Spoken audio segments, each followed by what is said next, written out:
Hey yo everyone, gather round. It's story time.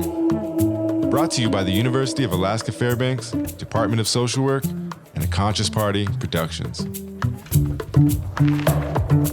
You are listening to The Critical Social Worker, a revolutionary storytelling podcast. A conscious party. Revolutionizing our minds. Elevating our consciousness. Changing our worlds. Your story. My story. Our story.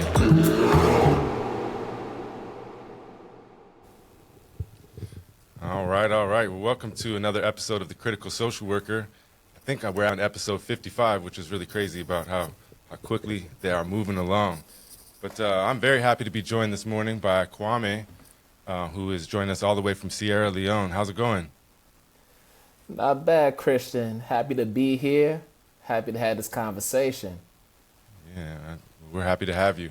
Well, I always like to get started off talking a little bit about the natural world, the natural environment.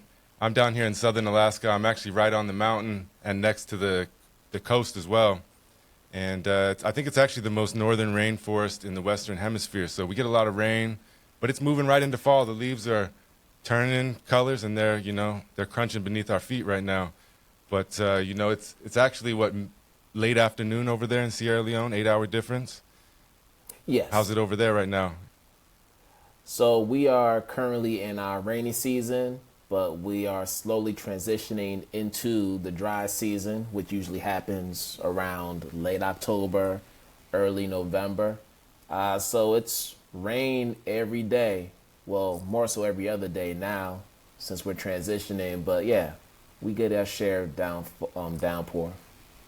You're much closer to the equator, so I imagine it's pretty warm year-round, yeah? Yeah, every day. I think the minimum is probably 70 degrees. Like a cold day is like a spring day stateside. Yeah, here that would be the warmest day of summer. So, big difference. Well, what's it like in the natural environment? You know, you're over there on the west side, right? Yeah. What's the natural environment like? So because we are located on the western coast of the African continent, lots of water for sure. So as you can imagine, there's a lot of beaches, a lot of fishing goes on where I am, which means there's a lot of good seafood. But I think here you see a lot of rich natural lands that in many cases have been untapped, primarily because when you think about Sierra Leone, you think about what their recent history's been.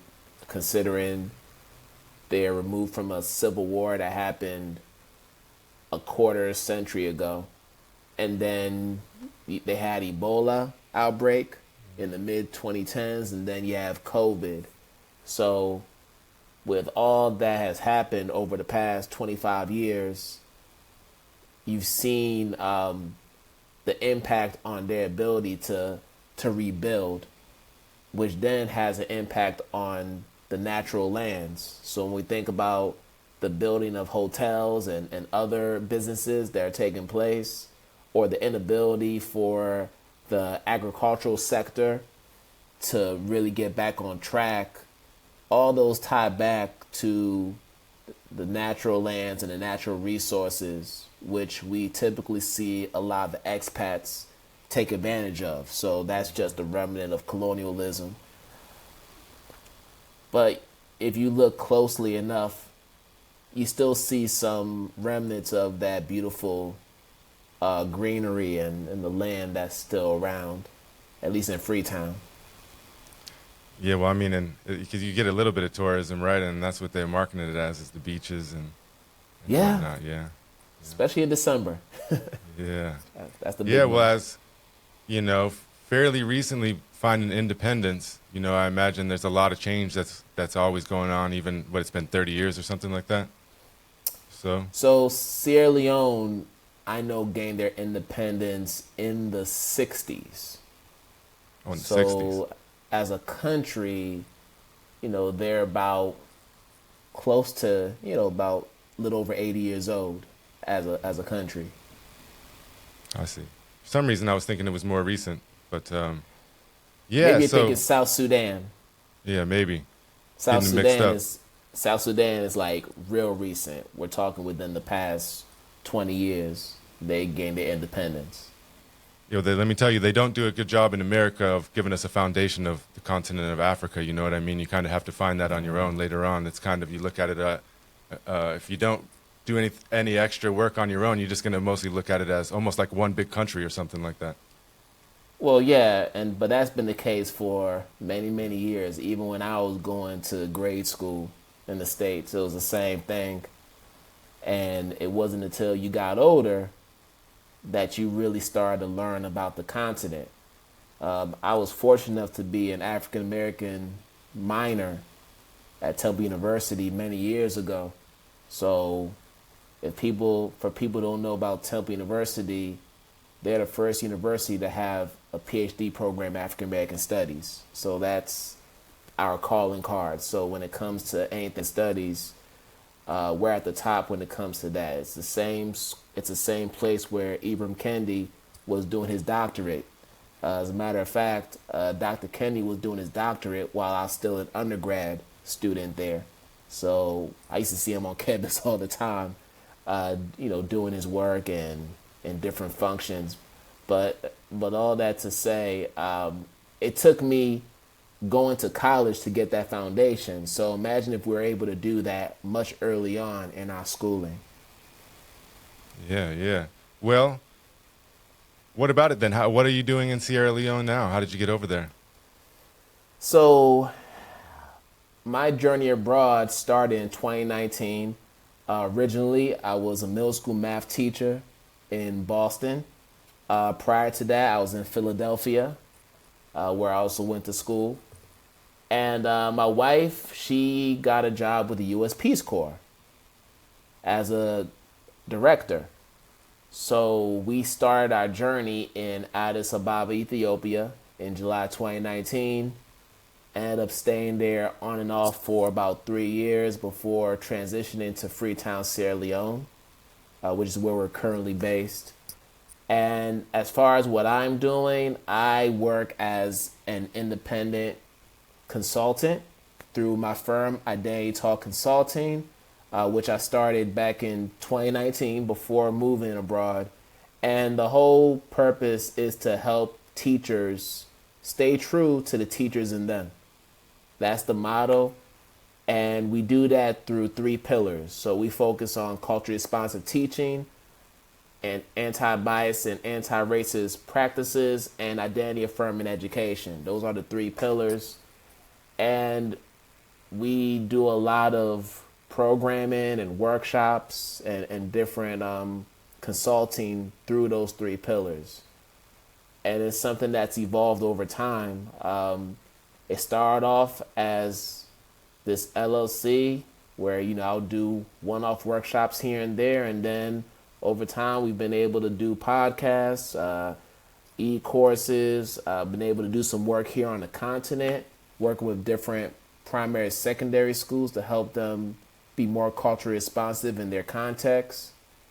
And I've been fortunate to connect with so many phenomenal educators across the globe, just on an international scale, which was something that I didn't get that exposure to when I was still back stateside. So it's been a blessing in disguise for sure. Yeah. Well, you certainly have a lot going on.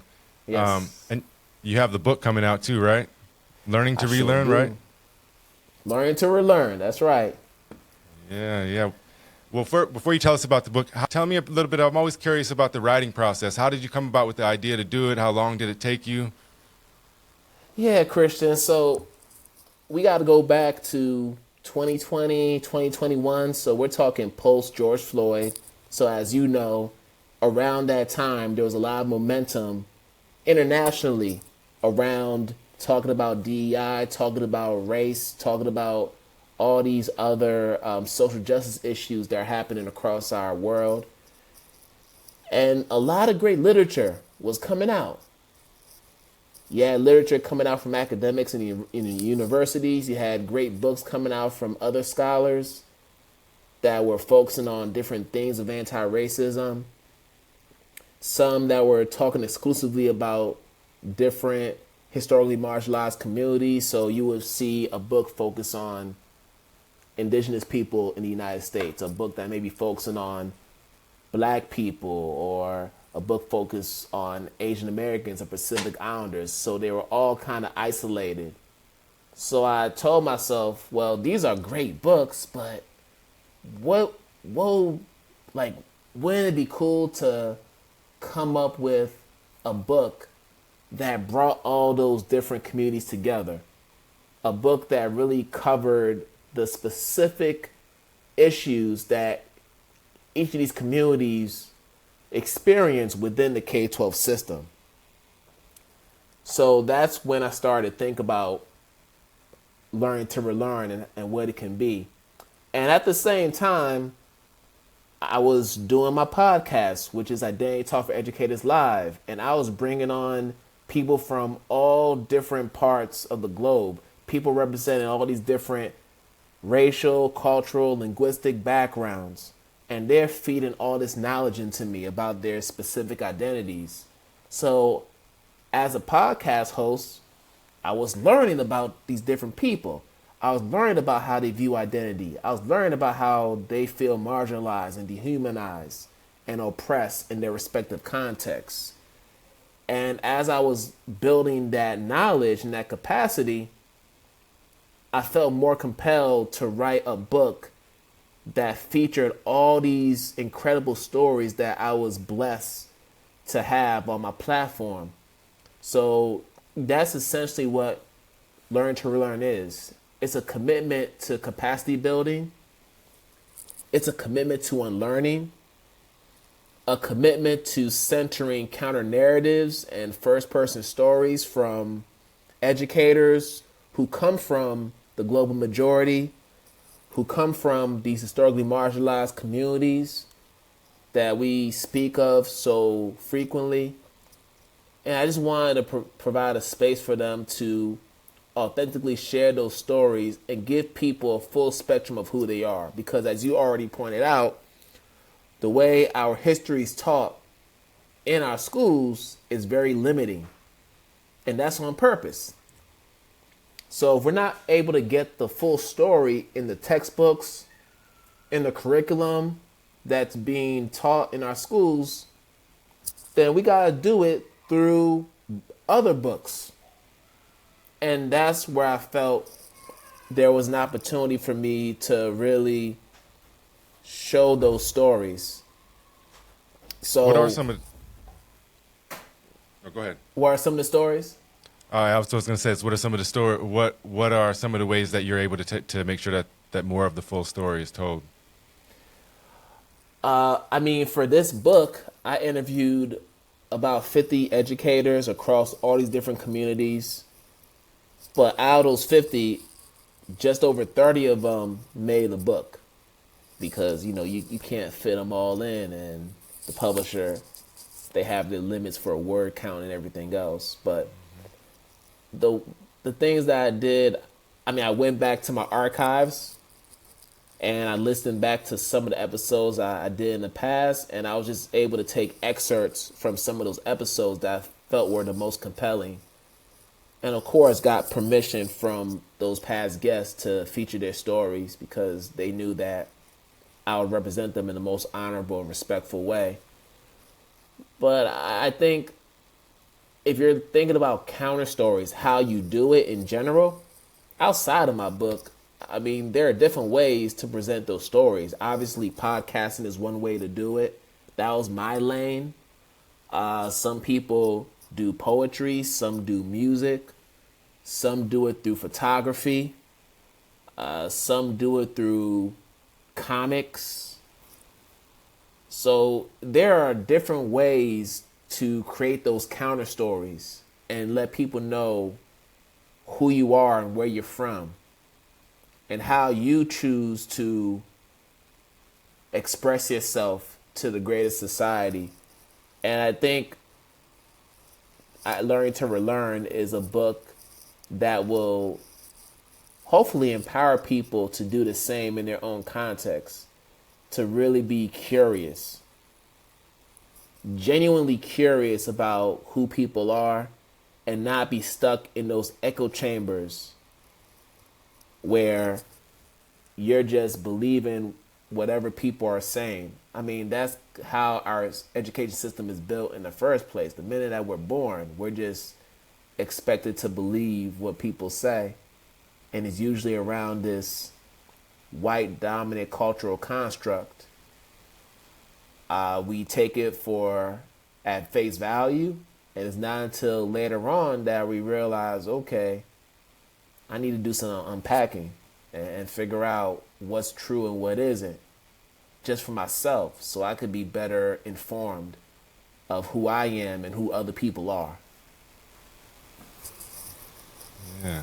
Well, it makes me think about education, and one of the flaws that we sometimes see in educators is, on one hand, there's not even any space available for any of these stories to be told, right? It's just, this is the one way and this is the way it is.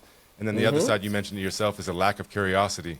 So they're not curious to know about their students. They're not curious of the knowledge or the wisdom or the experience that their own students bring into the classroom. And so that's just what you get, is a preordained curriculum that doesn't tell the full story sometimes. And you see it all the way up into higher academia, you know what I mean? Yeah, for sure. But this is where we see the difference between education and schooling, right? If we're talking about education, education transcends those four walls of the classroom. I can educate my two sons within the confines of our home without any interference from any elected official or anybody else. When you're within a school setting, the brick and mortar of that, there are rules, there are guidelines, there are protocols. The focus is more on compliance. In order for you to pass this test, you need to be able to memorize this particular definition or these facts so that when the test comes, you can just regurgitate that. That's not real learning, as you and I already know. But that's what we've been programmed to do. And it's not until the past few years where there's more talk about the importance of students building their own agency when it comes to their learning. Having more of a democratized form of learning taking place in the classroom, where students have their voices more centered and they're able to have more input as to how that learning process should take place. But it's done co-creatively with the teacher. It's a partnership. And this is what Paulo Freire talks about in the Pedagogy of the Oppressed, the importance of making that a co-creative process where it's not the teacher that's just telling you everything that you need to know. You're empowering your scholars to take the lead and take responsibility for their learning, because that's one of the prerequisites to getting free. That's one of the prerequisites to liberation, is getting people to learn how to think for themselves and be those independent thinkers. You can't do that if you're feeding them everything that they're supposed to say or do. And that's what too many of our schools do. We spend so much time focused on following protocols than teaching students how to think for themselves. And that's why when they graduate from the system, they're not able to function on their own. They're not able to have their own opinions. They just take on other people's talking points and regurgitate them, because they're not able to think for themselves and take the time to analyze whether this particular talking point is something that actually makes sense within their own context. They haven't had a chance to evaluate whether there's validity to those statements that are being made. And that's the shift that we're trying to get teachers to make, but as well as students. And that's not going to happen if we have these current laws that are in place in so many different states, particularly the red states in our nation, that are really trying to censor that type of liberatory thinking. and that type of curriculum that leads to said liberatory thinking. Yeah, and you also make me think about, the individual students themselves. Sometimes we have to help them learn about themselves, don't you think? Because they've been told something different often, and like you said, they haven't had the critical thinking skills that helps them kind of unveil who they really are. And we just don't provide the space for that, or we don't encourage that in a whatever you want to call it, a traditional Western classroom. And I think, the solutions are so simple, and you talk about many of them, but why do you think it is that we reject so many of them as a society, in the United States for America? Because I think even if we were talking about implementing talking circles, for example, lots of folks are going to be like, you can't demonstrate that does anything. You can't, can't provide empirical evidence that shows that you're learning, which is why they would justify the exams and whatnot. But when we go to class, it's like what you brought up, Paulo Freire, it's a transaction, it's a banking model, to whereas, that's right. The student is coming, they're not coming with nothing to the classroom. The teacher has everything that they need. They're going to make a transaction. The teacher's going to give them all that or transfer it over to them, and then they're going to go demonstrate that they received it, right, by taking the exam. But it doesn't really show that they have truly learned anything. It just shows that they were able to memorize some things. It doesn't explore what the student themselves, what they bring to the table, their life experience, their background. Why do you think that is? Why do you think we're so resistant? I think the resistance happens because they recognize how much of a threat it is. When you have students who look like me, who are black and brown, who know who they are, who know their history, that empowers them to impact change within their communities. You can't tell them anything. No matter what you try to do to downplay their culture and who they are, they're not going to believe you because they already know who they are. They already come with the self-efficacy. They already come with that positive self-image. They already have that sense of identity about who they are. And that's through what happens at home, the education. You have students probably within your class or within the university who come from homes where they had parents who introduced them to post-colonial literature.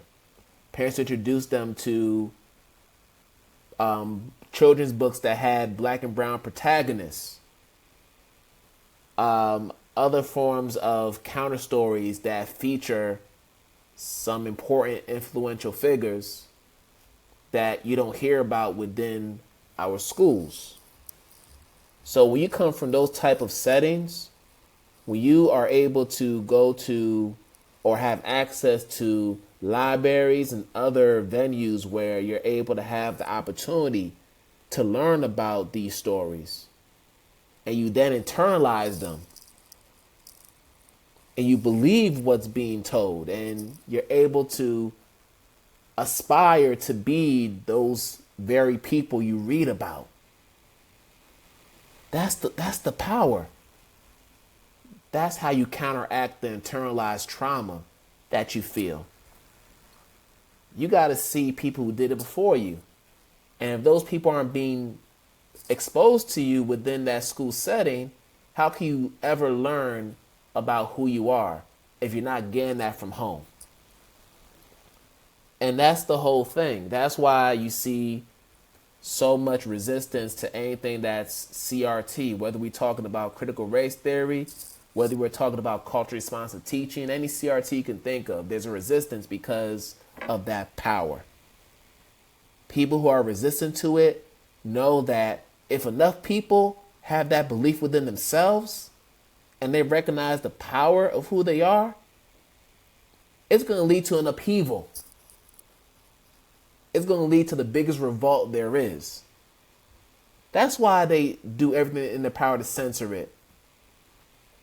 That's why there's that resistance, because they know how powerful it is. They acknowledge it through the resistance. It's interesting whenever something like critical race theory is brought up on a, local or national level politically, I rarely, if ever, actually hear them talk about what it is or about the ideas behind it. It's either It's just slandered or I guess sometimes on the other side, it's also accepted without knowing that.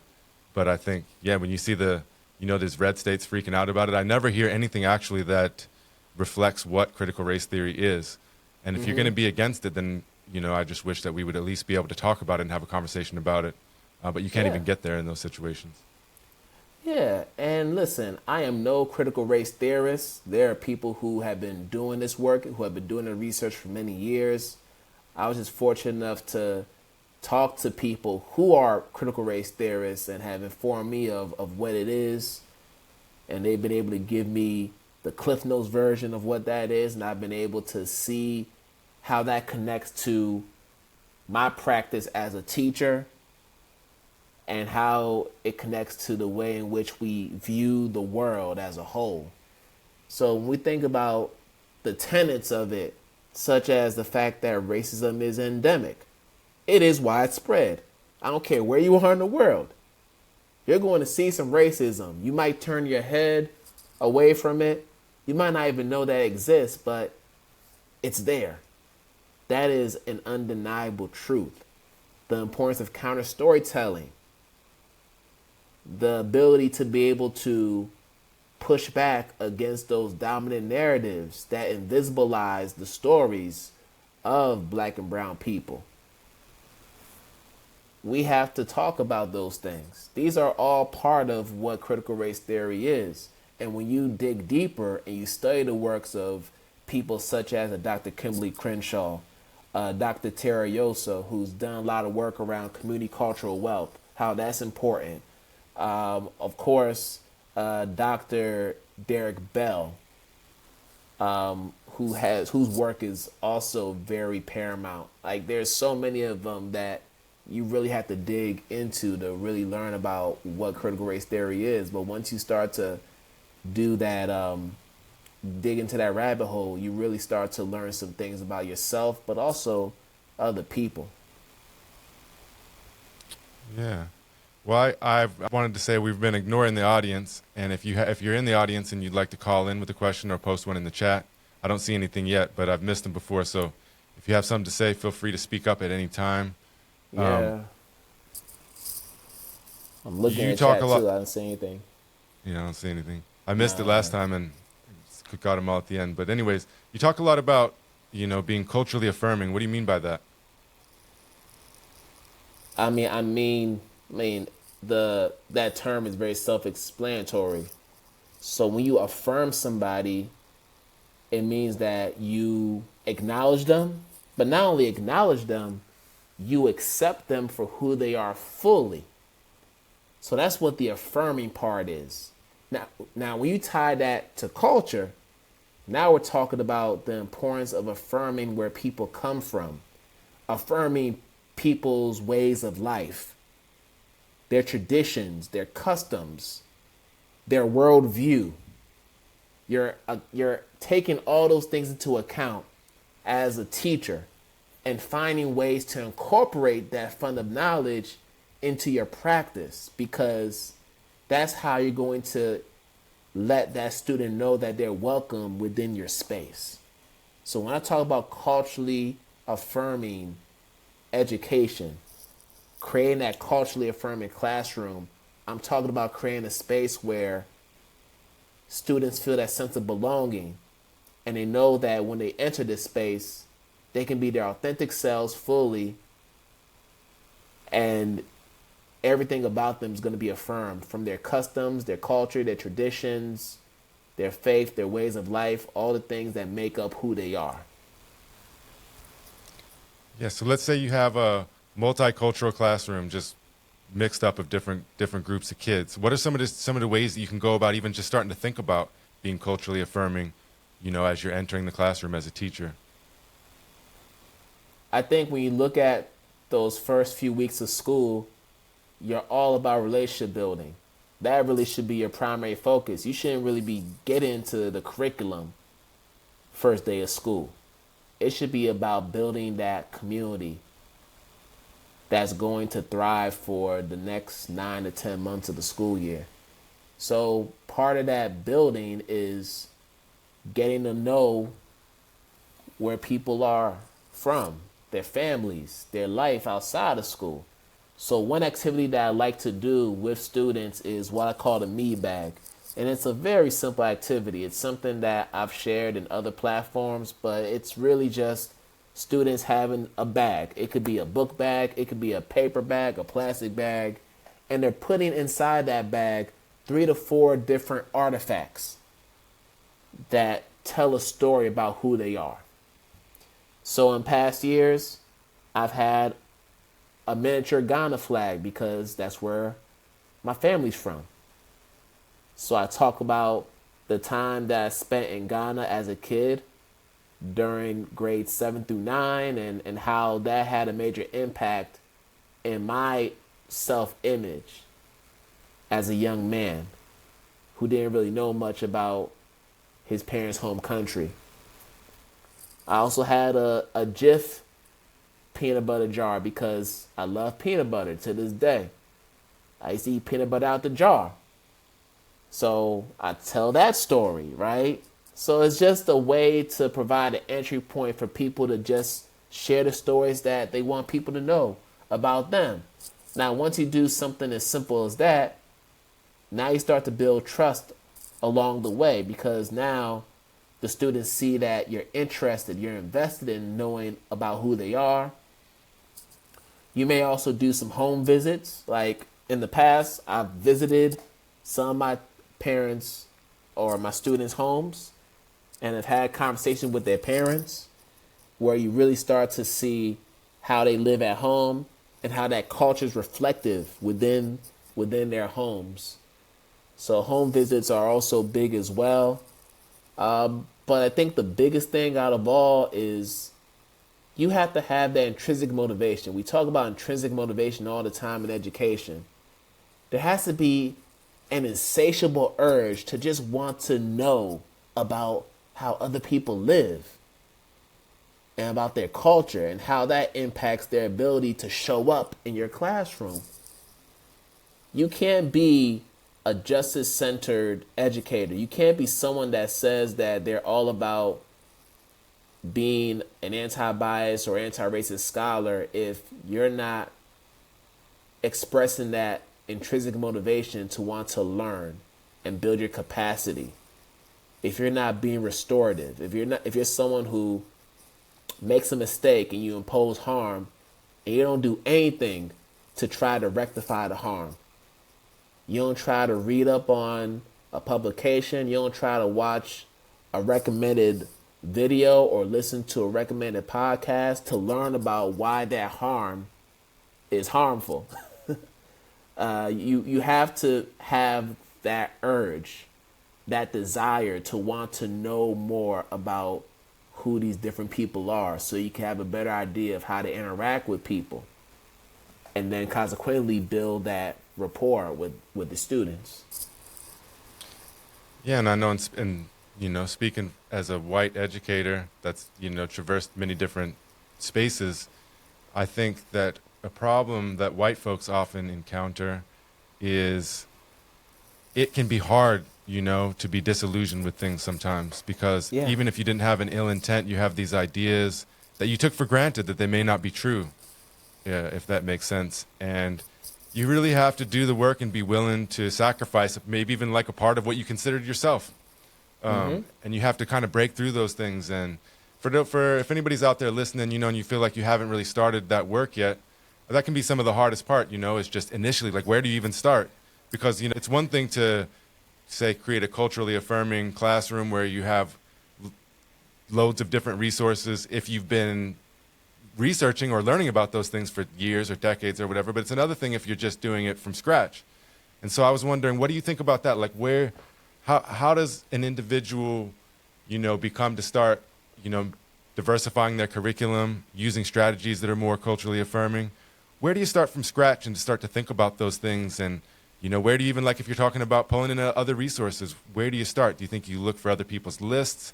I mean, you've already given a lot of options already as far as, there's plenty of books out there these days to read. There's more than enough podcasts, more than you could ever listen to. So, but if if an individual is overwhelmed, they're like, I want to put my foot in, but I don't know it's just overwhelming to me, I guess would be a way to look at it. Where do you think they should start? I think the easiest place to start is to listen to your students. Your students come with stories. Now, whether or not they choose to share them with you, all depends on you as a teacher. Are you creating a space where students have trust in you, where they feel like they can open up in a way that tells their story, right? So your students come with stories. Students even want to hear your stories. They want to sometimes hear your story more than the actual lesson you're about to teach. So storytelling is key. And it's a good entry point because they might share stories about how they felt discriminated against. Like I taught in Black and Latinx neighborhoods for majority of my career. And I would have students tell me about how they had an uncle that was incarcerated, how they had a father who died in the crossfire of gun violence, or, they've had instances where they were racially profiled while in a crowd of mixed friends, whether you have some white friends and you have some friends who are Black, Latinx, they're all together, but yet they're the one that ended up being racially profiled within that group. So these are stories that come out of these babies' mouths. So that's a starting point. But I think in the end, if you acknowledge that racism is endemic, racism exists everywhere, and that white supremacy is a standard within our society, yes, it's strong language, but that's the fact. If you can acknowledge those two things, that's a prerequisite to the learning process that you have to undergo. So from there, now you have to do a personal audit. All right. Now that I've acknowledged that these things exist, now I need to think about my own positionality as a white person. And not just a white person, but someone who is cisgender, someone who's heterosexual, Christian, able-bodied. So now we're starting to talk about how intersectionality plays a major role in how we navigate society. And I think that's a place where you can have some really rich conversation, because now I can now talk about the fact that, yes, as a Black person, I do experience racism and colorism. But guess what? I'm able-bodied, which means that I don't deal with issues with accessibility when it comes to the physical space. I'm also cisgender heterosexual, which means that I can navigate pretty much any space in the world. But I have queer friends, gay friends, trans friends who cannot do that, because if they come out, that could be a fatal outcome, unfortunately, depending on where you are in the world. So when you really understand how it's not just about race, it transcends that marker, and you take those other parts of your identity into account, then you start to understand people's different contexts and where they come from. And it also helps to contextualize the stories that they share to you. Yeah, and I first off, I just want to say I really appreciate your answer right off the bat, talking about turning to your students and, as the starting point. And I think that's spot on. You couldn't have given a better answer, so I just want to say I appreciate that. I'm looking at the chat and I see a question from Monica. So Monica is asking if there are specific books that either of us found especially impactful in our understanding of a culture different from our own. Yeah, I mean, there are a lot of books out there, and I'm trying to think of one. There is one that was actually really impactful. I'm actually going to go ahead and see if I could find it. But it was actually a publication that I read from my friend. So I'll tell the story, because this is actually the story that really got me inspired to write Learn to Relearn. So about 4 years ago, I did a virtual conference where I had about 20 presenters all across different cultures. So I had a multicultural roster, right? And the goal for me was to be as intersectional as possible, hit all the markers. I had Black presenters, I had Latinx presenters, Asian American presenters, I had presenters who are part of the LGBTQIA plus community, I had neurodiverse presenters. So I was really trying to be intersectional in my approach, and I get a comment from an Indigenous educator who asked me if I had any Indigenous presenters for this conference. And I told her, unfortunately, I don't, because I didn't really know anybody, right? So she calls me in and she told me that, she told me why it was harmful, number one. So that's when I started to learn about settler colonialism. That's when I learned about land back, the importance of reclaiming land and how that impacts other parts of our society, my role as a settler colonizer, and the role that I need to play in helping indigenous tribes across Turtle Island reclaim land. Like, I had to be taught that. And so my friend directed me to this publication by Dr. Eve Tuck and Dr. K. Wang Yang called Decolonization is Not a Metaphor. It's about 35 pages long, and it tells you about the different ways in which settler colonialism manifests itself in society. When I read that, I had a much better understanding of how I've been complicit in perpetuating that. And so that inspired me to learn more. So then I started to learn about different books and how they stereotype different aspects of indigenous culture, because we know that you have so many different tribal nations across the nation. So many different tribal nations. And they're not monolithic by any means. But the way we tell stories about those different tribes, we make it as such. So there's a lady, her name is Dr. Debbie Reese. And she is a founder of a website called American Indians, I think it's AICL. But it's a website where people can go to learn about different children's books that talk about indigenous culture.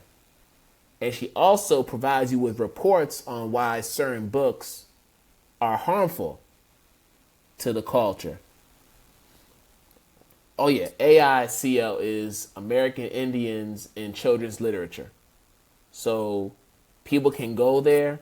You can get full blogs on different books that we grew up reading that turned out to be harmful and anti-indigenous. So that's one example I can think of. So hopefully, Monica, that answers your question. That publication, Decolonization is Not a Metaphor, really taught me a lot about how we perpetuate settler colonialism and we dehumanize people from different indigenous tribes. That sounds interesting. I'm familiar with Eve Tuck, but I wasn't familiar with the publication. Yeah, it's powerful, Christian. You got to read it, man. Powerful read. Especially since it's so short. Matter of fact, it might even sound like something you can throw in my modules. I was just going to say, I was going to answer the question as well, and I could answer this question in a number of different directions. I'm a big reader, so I've read thousands of books. But in two areas that I would say that's helped me, and one is like autobiography. I like hearing straight from the source, so there's a lot of them that pushed me forward a while back, like Angela Davis, Assata Shakur, Malcolm X. Mm-hmm. There's more than that, but you get to hear people. You get to hear the storytelling straight from the source, and so All of those books definitely pushed me forward. And then I like a lot of books when you're talking about indigeneity and whatnot is about kinship, a shift in perspective about kinship and how we can be kin with each other. And they've also challenged me to look further, like, for example, even beyond, we could look at kinship between each other, between different human beings, different cultures, different perceived races, whatever. But, they also talk about extending that to the natural world and, the trees and the animals that you come by. And, sometimes it's hard to do that, but those have pushed me forward. And this is a good one right here called, it's a series of books called Kinship, Belonging in a World of Relations. And it's got books on planet, place, partners, persons, and how to practice them. So those are my little nuggets. But I'm so glad you mentioned that, because when we think about the importance of indigenous tribes reclaiming their land, and we think about how they're driven out of their reservations, you have certain liberals who they'll be quick to put out land acknowledgement, but it's like, no, you're not even respecting the natural rights, the water rights of these different indigenous communities. And that was something that was problematic when you think about the recent Democratic National Convention. Like, from what I understand, opening night, they had a land acknowledgement. Cool. That's what's up. But when you look at some of the different elected officials within the party, they have enacted certain laws that have violated water rights within those different reservations or parts of the nation where you have those communities living. So if we're going to be about it, we got to be consistent in policy. We got to be consistent in how we're respecting the natural resources and the lands and how they're having an impact on those communities. So yeah, I just wanted to mention that, because when we talk about really respecting the land, we really have to go deeper than that. Like, what does that really mean? Yeah, and I think, and that's, you speak, the way that you said it reflects some of the problems with movements of our time. They kind of get co-opted by the people that are reinforcing the same things that are being pushed against. And I think when you talk about land acknowledgement, when it becomes performative, I remember actually vividly the first time I heard somebody do that. I was in Hawaii, at the University of Hawaii, and Angela Davis was a guest, was doing the keynote speech that night. And she came up and she opened it by paying respects to the Hawaiian people and recognizing that the university was built on their land. And then you fast forward, that was probably like 6 or 7 years ago, maybe even longer than that. Geez, maybe like 8 or 9 years ago. Sure. And now you see it everywhere. I'd never seen it before, heard it before then, but now I see it everywhere. It's on people's emails. People say it before meetings, at the Democratic National Convention, and so on. And that's the danger when things like that become performative, right? When everyone's acknowledging it by pasting it somewhere or by reading the script, but sometimes we forget about what it actually means. And if that's the case, if we're acknowledging the land, then we should be doing more about the current situation, right? And I think you see that in other places as well. Yeah, for sure. And it goes beyond representation. It goes beyond that. It's about, okay, economically, what can we do to rectify the situation? Are you going to pay a land tax when you do visit a different land, right? To show respect. Are you inviting people from these fairly recognized tribal communities to come to speak to your students so they can learn about the culture from a first person perspective? Are you even welcoming them into that space? It's number one. Or at the very least, extending the invitation. So there are ways in which you can do it, especially now with all the resources out there, the websites. I mean, there's so much information out there. There's no excuse. Yeah, and I don't have the link here right now or anything, but you can just Google search and you can find out exactly what land you're on and historically what happened. And go to nativeland.net. There you go. Nativeland.net. Nativeland.net. Tells you. Yeah. Yeah. Wherever you are in the country, you put the zip code and then some other information, maybe the address where you are, and then you'll see all the different tribal nations that are within your area. And I think a good connection to make is, we were talking about Africa earlier, and when in American education, oftentimes it's not really, there's no distinction between anything. It's just Africa's this big continent and it's grouped together. But so, as you mentioned just a second ago too, so are Native Americans and Native peoples in America often, where there's countless, I don't have any number to give you right now, but countless tribes in the continental 48. But then you come to Alaska, and folks also make the same mistake, because Alaska's gigantic. It's almost as big as half the rest of the United States.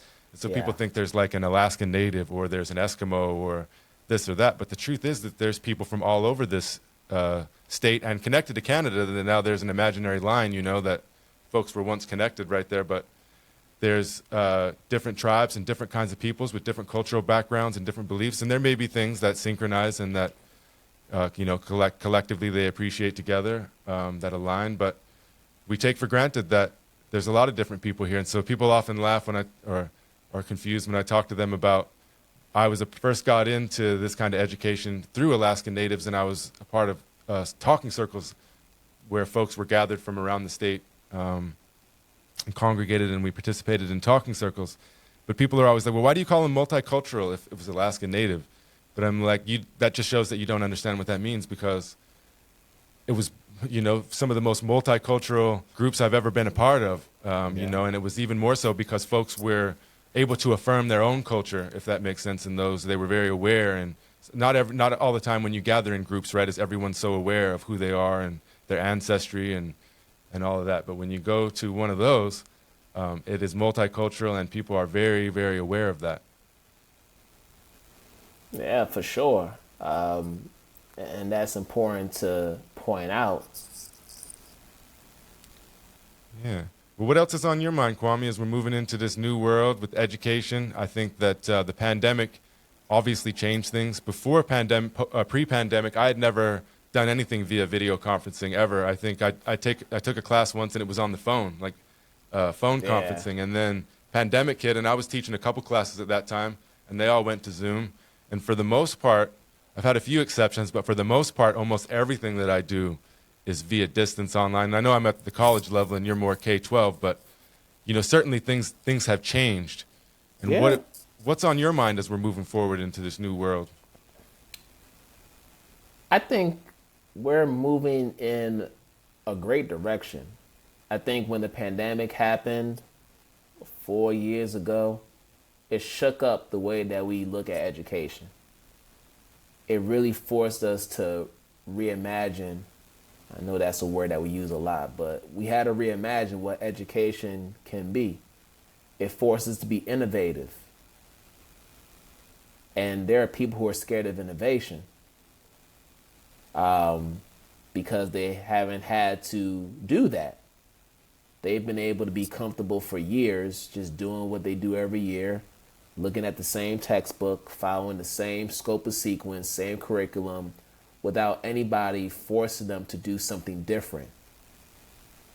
So now, March 2020 hits, and you have to go to remote learning, and you're hearing terms like asynchronous and synchronous learning. Now you're like, oh, what I do now? We're talking about teachers who have been in a classroom for 25, 30 years with a wealth of experience, and they are terrified. They don't know how to function in this digital world. So I think now that things are close to being back to normal, I mean, COVID is still out there, whether people want to believe it or not. I think when I look at the emergence of AI and all these other technologies that are coming down the pipeline, we got to think differently about how we educate our students. We also need to revisit the curriculum.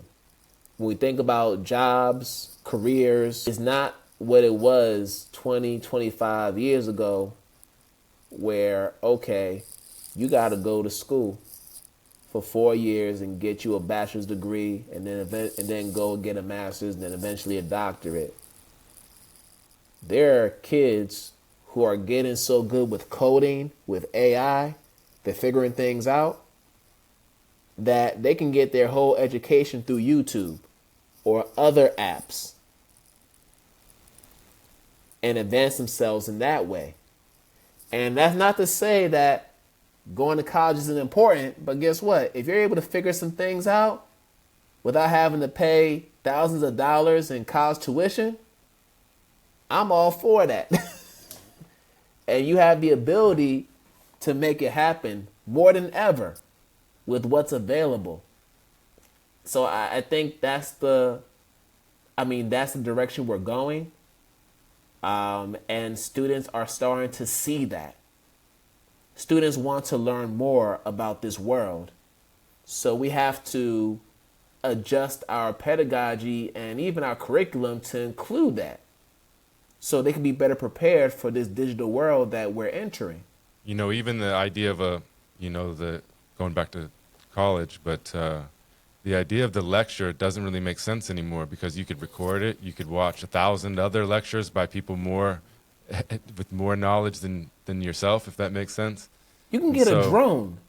A drone could record that lecture and bring it right back to you. Yeah, so you're right. It's about finding new ways to move forward that don't include those kinds of things. That's not a transaction, but something that's reciprocal between us all. In every in every chair a teacher and in every chair a student, right? Mm-hmm. I also think, what do you think about moving towards more like to a values-based system, to where we try to create values together and then base the classroom based on values rather than something like rules or even sometimes objectives? I think values tend to work better in like cultural affirming education. I mean, when you look at professional sports, that's what a lot of these franchises do anyway. Coaches talk about values. Like, yes, we're going to do X's and O's, but what are the principles that we're going to abide by? What can we agree on as a unit as far as the principles, the values that are going to make up who we are as a team? So that's something that already happened in sports. Now you're just transferring that mindset into the classroom setting, where you're inviting students to play a part in that. I'm sure when you are going to school, you came into a classroom where the rules were already set. These are the rules. Raise your hand before talking. Before you go to the bathroom, let us know. It can only happen during independent work time. Homework needs to be turned in by a certain date. We line up in a straight line. If there's someone that's out of line, you lose recess. That's the era that we coming from. And those things do not help to build community at all. That goes back to compliance. So I do believe that shifting towards a value-based system is where we need to go, because it invites students to have their voices be heard and play an active role in shaping the culture of that classroom. But I also believe that values-based education is within the umbrella of creating a restorative community. Because if you have values, you're now holding not just yourself, but each other accountable for maintaining those values. Because you created them yourself as a class. It's not from the teacher, it's from y'all. So if anybody's going to be accountable, it's going to be y'all as a class. So I'm all with value-based education. We have to have more of that in our schools. Yeah, most definitely. Well, we're getting on time. I had something that I've been thinking about for a while. I wanted to ask you. I have an aunt who is, I think she's a third grade teacher, and she's been a teacher forever. She's probably getting more close to retirement. But I was talking to her when we were visiting last summer, and she was like, I just don't know what to do, because the way that they have a new superintendent or something in the district, and the way that they've done things is that she has zero leeway when it comes to her day and what the curriculum she's supposed to teach. And so she's like reflecting, even in just the sense that she has the way that she does things, right? And then how do you just switch it and only do this or teach everything in a different way? But I mean, I wonder what advice you had to those kind of educators, and even like especially young ones that may be coming in with all these ideas, but are in that same position to where the district is telling them, look, you're here to teach the curriculum that we have for you. This is what you're going to do. We've got your schedule. This is what you're going to teach. You know, how does that individual resist that? I think for teachers, whether you are coming into the classroom for the first time or you've been in it for a very long time, like your aunt, I think the one thing we need to remind ourselves is that education happens outside of schools. Education doesn't just happen in the classroom. It can happen anywhere. So because of this current socio-political climate we're in, you almost have to take an Underground Railroad approach to doing that, where, all right, maybe you're able to do virtual groups on Zoom. Like, all right, let's meet at this time outside of school hours to have these real conversations. Now, obviously, you got to let parents know about that. And usually, and there are times where parents can be resistant to that kind of education. So it makes it tough. But I don't know if there's one good answer for that, honestly. I just know that we're at a time where things are dangerous. In the next month, we're going to know who our next leader is going to be in our country. And that's going to play a major role in how things are going to go moving forward. Whoever that person is going to be. And I know that we're in a space where we got to be very creative in how we go about doing it. That's going to require community. If you're in a space where there's at least one or two other people who believe in what you're doing, if you have one or two colleagues who believe in it, y'all got to get together and see if you can create something that's going to benefit the students. So I'm not sure if your aunt has another person or at least a cohort of colleagues who are of that same mindset as she is, who are aligned in that way. But if she does, then they all got to get together and see what they can do to address it. And it's hard. You're going to have to go to different hearings within your district. Maybe there are town halls that are taking place where you have to speak out. But I think more than anything, I believe that your aunt is probably one of the dopest educators out there. If that's the case, and I believe that's the case, she probably has a group of parents that will back her up and advocate for her. Because guess what? If she says something, she could probably get fired. But guess what? You can't fire a parent. You can't fire a group of parents who are speaking the same language as your aunt, because they could be the ones that can serve as the mouthpiece for what you want to do. And the worst and the one thing that districts don't want is bad press, especially from the parents of their district. So if you're able to get enough parents to speak on your behalf and really pull for you, that's something that's going to help. But I think if you're in a situation where you're the only person who is about that life, then that's when things can be a bit more difficult as far as how you navigate that. But this is difficult. I feel for teachers who are in that position. And unfortunately, that's one of the major reasons why we have the teacher shortage that we have today. that is one of the major reasons why that's the case. Yeah, I like what you said. Basically, find some community that can help you. And I think in today's world, with video conferencing, Zoom and all that, is you maybe, even if you don't have folks that you feel like are in alignment with you at the school you're at, you could congregate and meet with other folks and create some kind of a focus group or whatever it may be that moves forward on some of these ideas together. And my advice would be, I haven't been in that position myself as a teacher, but I would say just to resist in the little ways as well. Find little ways that you can sneak something in there, or not even use the word sneak, but put something in there and evolve it a little bit and share your experience and bring in other people and so on, and provide space for the students as much as you can.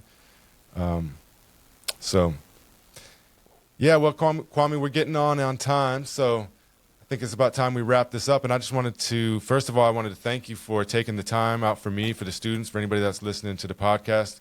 We appreciate you. I appreciate you. I can't wait to get the book. I will definitely be reading it this winter. And I want to just give you an opportunity. Any last words you have? Anything you wanted to say? Yeah, to the students who are listening to this conversation or will listen to it when it's playing back, just remind yourself that the world is truly your oyster. You have an opportunity to change the way that this world is right now. When I look at all the protests that were happening with regard to the colonial situation in Palestine, what's happening on the Gaza Strip, we're actually going to be approaching a year since the genocide happened. And we've had more than 40,000 innocent Palestinians get killed as a result. To see the protest and the resistance from students, young people, that gives me joy, and it also gives me hope of what's possible. So for those who are listening, for those who are on that side of justice and you believe in that, continue to let your voices be heard, continue to amplify the issues that matter, continue to amplify truth, and continue to pursue the truth through your studies, through others, and with each other. So that's my word. Yeah, I appreciate that. I was going to touch on that too, and we didn't get to it. So I appreciate you using your time for that. Yeah. Wise words, well said. Well, once again, Kwame, thank you from my family to yours, from the bottom of my heart.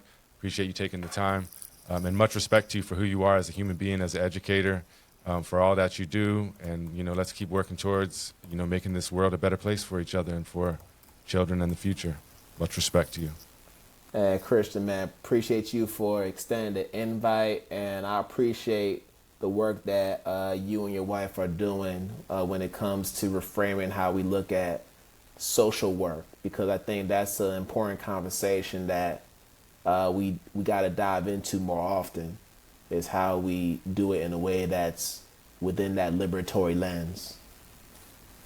Absolutely. And, on the other podcast, the Revolutionary Social Work podcast, we'd love for you to come and talk to me and my wife, and maybe even we get Ken on too, and we can tie some of these things we've been talking about into social work. So I appreciate it.